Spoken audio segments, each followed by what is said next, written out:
Hi, everybody. I'm Randy Arrington, and welcome to episode 69 of Page Valley Livin'. We're here at the Shenandoah Heritage Village at Luray Caverns to talk about some local history throughout the valley here, some old buildings, historic buildings that have been brought to the site. It's a 7-acre recreation of a 19th century small farming community, one of the many attractions Luray Caverns has added here over the years. Going back more than a half century, they added the Car and Carriage Caravan Museum.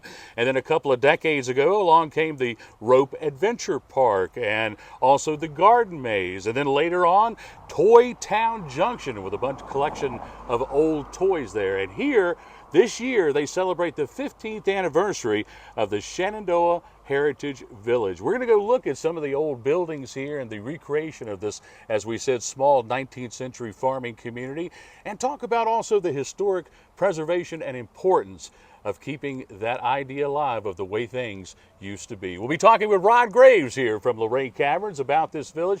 He and his wife Isabella, it was their vision to bring this as another attraction here at Luray Caverns. We'll talk about that more in just a moment, but first, a word from our sponsor.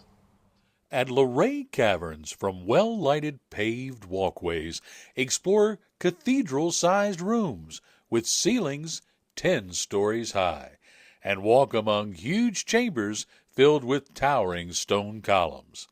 Come visit Geology's Hall of Fame, only at Luray Caverns. Visit them online at luraycaverns.com to plan your trip today. Welcome back, everyone, to Page Valley Livin', episode 69 here today at the Shenandoah Heritage Village. We're here with Rod Graves of Luray Caverns. This is an attraction at Luray Caverns that's celebrating its 15th anniversary today, and we wanted to highlight it today on episode 69 of Page Valley Livin'.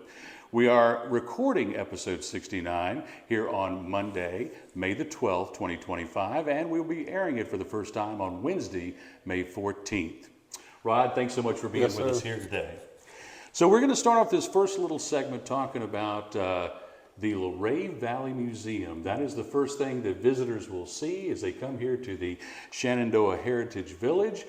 There is a ton of artifacts in here, from old rifles to old furniture, many items, an old Bible that we're going to talk about in just a moment.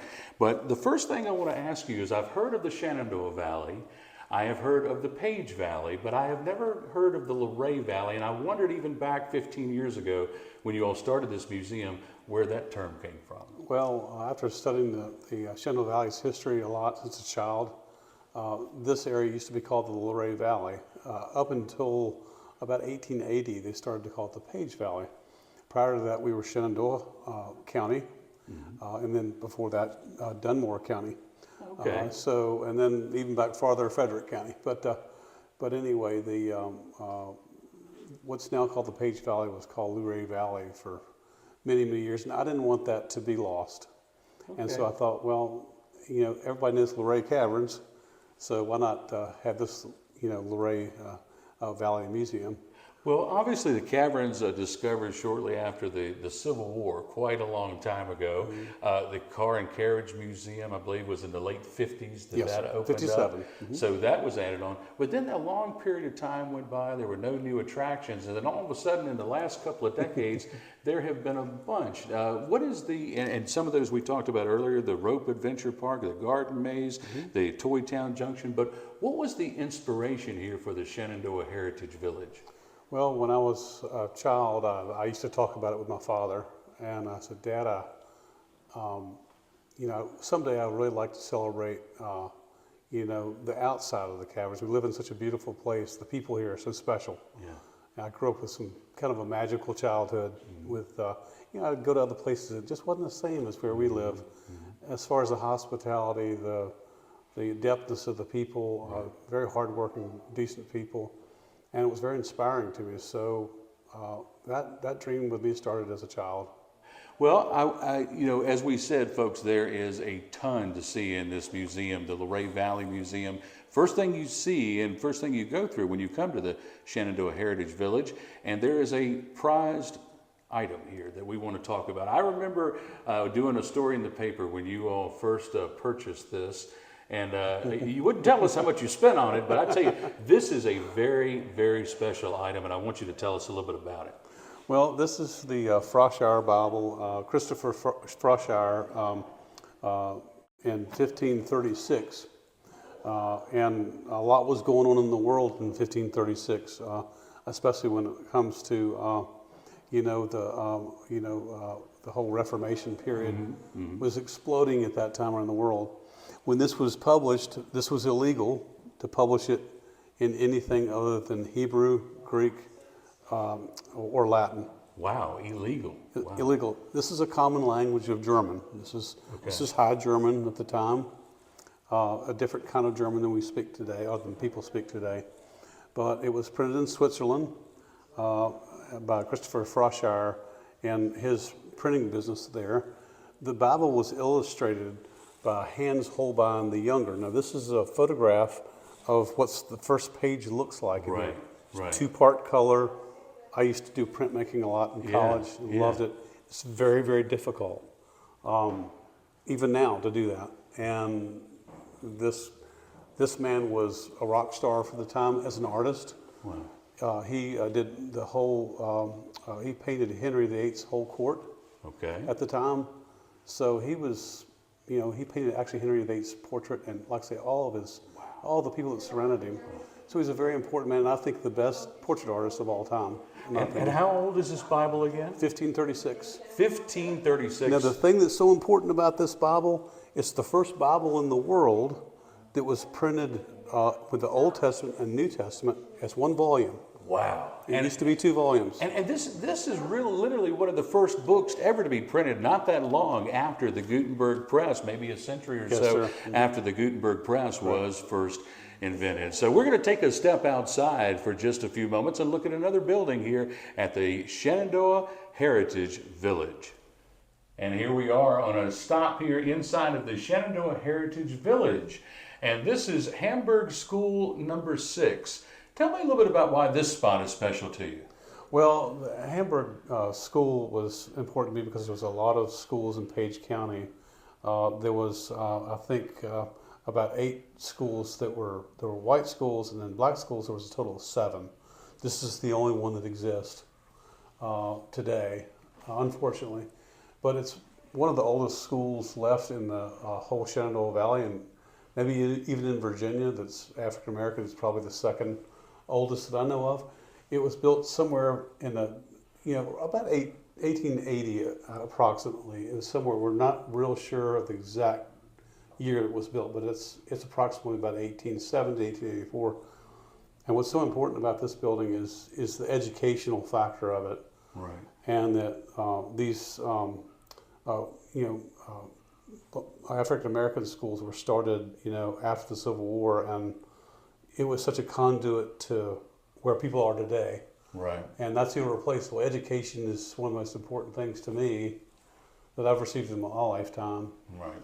And to those that didn't have much, it meant the world. And it panned out, and the people that donated this to us, they ended up being professors at major universities. Oh, wow. And I mean, like, in charge of whole departments of their universities. So, and this little school was an incubator for that, difference of life that it meant for them. Out at Hamburg, where did this school sit in relation to the Mock Meeting House? It's above there. It was very close to the airport. Okay. The airport threatened it. Its growth threatened that, and it was all by itself. And it's a wonder that it didn't get burned down. But it was basically what you're seeing here today was a time capsule that was everything you're seeing on the walls. None of it, we didn't repaint anything. The chalkboard was originally there. It had a lot of writing on it still. We didn't even know it was there. A lot of the desks were here that were originally here in this building. So, but it sat derelict for many, many years and was donated to us by the Page County Heritage Association. But it was a gift by Conchita Fielding and her sister. Okay. And this was their father right here. He was the first to be educated in this. Oh, wow. In this structure, or a very similar structure to that. It's a fabulous story, really. Yeah. Well, here it is, Hamburg School number 6, another stop here in Shenandoah Heritage Village. We're going to take a quick break. We'll be back in just a few moments when we're going to visit a couple of more spots here in the village right after a word from our sponsor. At Luray Caverns, you can hear music of symphonic quality from ancient stone formations on the great stalacpipe organ, the largest musical instrument in the world, only at Luray Caverns. Visit them online at luraycaverns.com to plan your trip today. This really is a beautiful historic village here. And, you know, how do you move a house or a building that is well over 100 years old, or maybe 200 years old? It's complicated, for sure, yeah. And there's many different. You just have to assess each building for the integrity of it and Right. how it can be moved. Our goal was to move as many buildings whole as possible, Right. Because you lose integrity of the building if you Right. don't. Some buildings had to be taken apart, like this barn here. Right. Log Piece by piece? log by log, stone by stone, and then marked and put back just the way it was. And it's very challenging. I read on the website that some of them were moved brick by brick. Yes, that's true. What do you number them, or how do you? Well, stone by stone. It's just that's really more of a kind of expression. But I mean, it's many of the stones that were here for another house I'm going to show you later on were numbered actually. Right. And now we're inside the Elk Run Meeting House. Rod, can you tell us a little bit about the significance of this site? Yes, sir. This building was moved from Leakesville, Virginia, going toward Stanley, south of us, and it was moved approximately 3.1 miles. Oh, wow. And this was a lot of trouble to get because the bottom of it, when we moved it, was rotten, and we had to encapsulate it. But the reason that I wanted to move it, I discovered it when I was a child, and we were at a farm, and Mr. Modest asked me to come see it because he knew I loved history. And I walked in here, and it was just like people had almost stepped away. But they stored machinery in here, farm equipment, and that whole wall over there was cut out, and we rebuilt that back. But how do you go about choosing and selecting the buildings that might become a part of this heritage village? Well, that's a great question. Buildings come to me, and I feel like Providence has something to do with that. Okay. And this one struck me especially because of the religious fabric that was here. Right. It's such an important part of the culture here in the Shenandoah Valley. And I credit my brother John for getting this here because it was the impossible dream. We actually moved it whole. Oh, wow. And I said, I don't think it can be moved. And he said, you can do it. And so Well, thanks to him, when he told me, he said, do it. And I just couldn't believe it. So, Well, here it is, the Elk Run Meeting House right here at the Shenandoah Heritage Village. We're going to make one more stop and take a look at another historic site.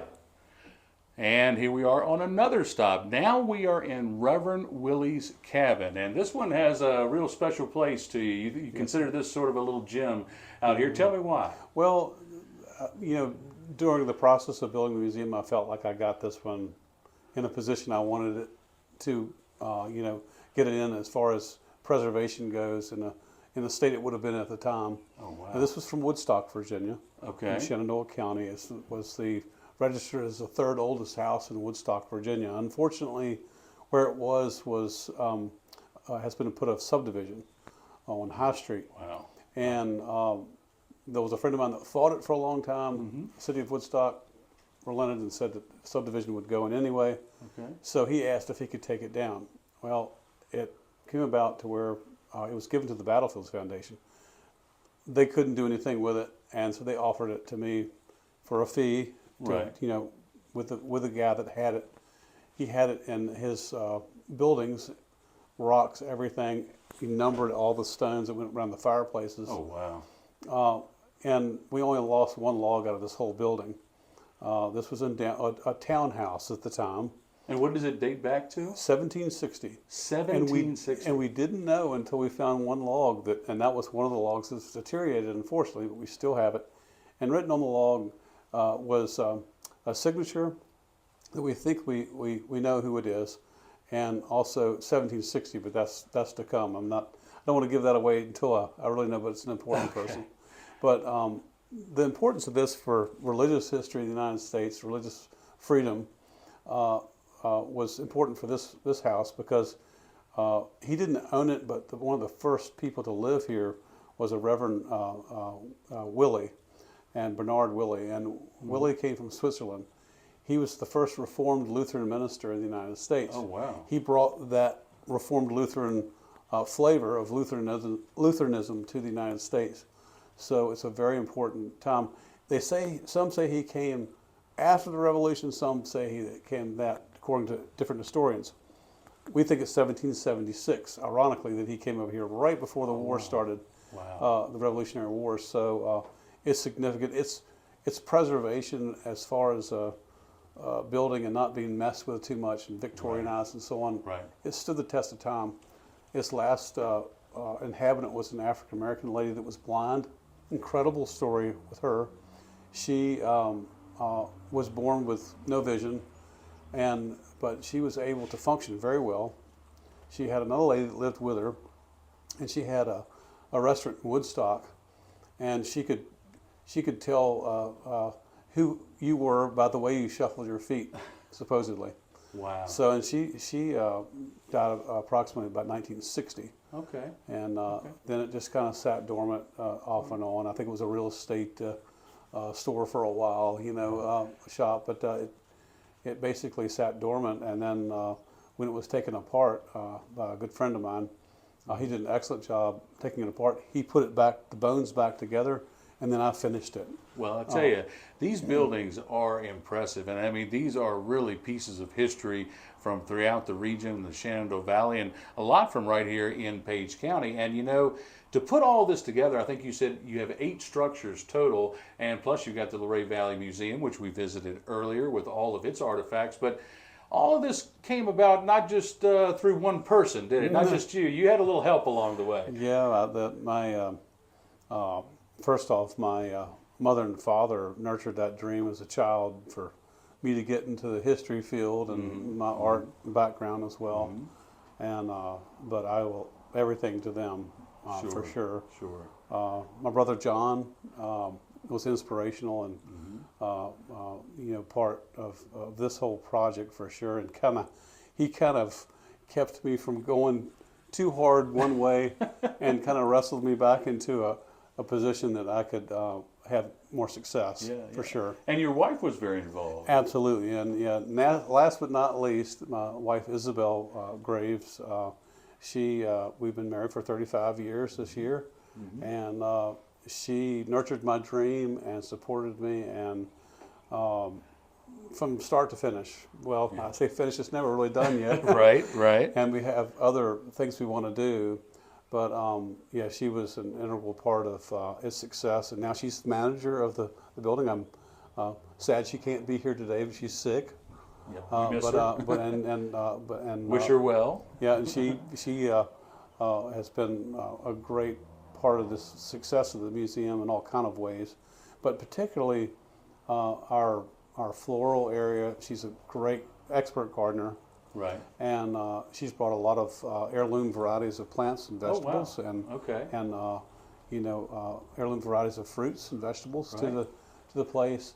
And also, one of the key things she's done overall for the whole museum, from the Luray Valley Museum to these buildings, is do the interpretation. Now, it's just an old building without proper interpretation. Right. So she's interpreted these buildings. Just her research. She's one of the best researchers I've ever met in my life, and she never gives up. If she can't find something, she gets on the trail and she really finds it. But she's a great credit to what our success is. That leads me right into my final question. I know that as stewards of Luray Caverns, your family takes it very serious that is a natural landmark that needs to be preserved for future generations. But you're doing the same thing here at Shenandoah Heritage Village. You're preserving a way of life that no longer exists in a time that has passed us. And why is that so important? Well, it's just, to me, you can't move forward without knowing where you've been. And it's the past is important, it's interesting, but you've got to understand that today is no different than yesterday. It depends on how far you've come, and you have to learn from that so you don't repeat mistakes. And there's a lot of things that are lost to the past that you can rediscover to bring to today's technology and that sort of thing. But the way of life was different, but they still had the same fears, the same dreams, a lot of the same dreams we do today, basic parts of living that we have today. And those stories are very important to me. I did want to mention something very important. Our staff here at Luray Caverns in general, but our staff here at the Luray Valley Museum is absolutely outstanding. They're so dedicated to what they're doing.